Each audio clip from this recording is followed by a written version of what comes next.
तो मैं अर्ज़ कर रहा था कि आने वालों को हुक्म दिया कि बग़ैर ज़रूरत के आगे न बढ़ें, और बैठने वालों को हुक्म दिया कि अगर रश है, रश की वजह से कोई आगे आ जाए तो दाएं बाएं होकर उसको थोड़ी सी जगह बना के दें। एक ये अदब सिखाया। एक अदब तो इस वक्त दुनिया से बिल्कुल ही ख़त्म हो गया, बिल्कुल ही ख़त्म हो गया, और वो कौन सा अदब है?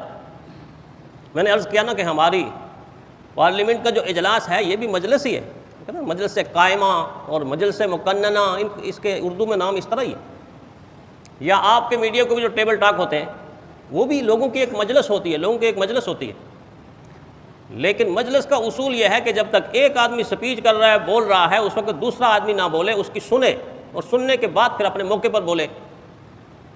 लेकिन आप देखें, अपनी पार्लियामेंट का मंजर देखें कि पार्लियामेंट नहीं, लोगों की ज़ुबानों से निकलता है ये मछली मंडी है, मछली मंडी। एक बोल रहा है, दूसरा बोल रहा है, तीसरा बोल रहा है, चौथा बोल रहा है,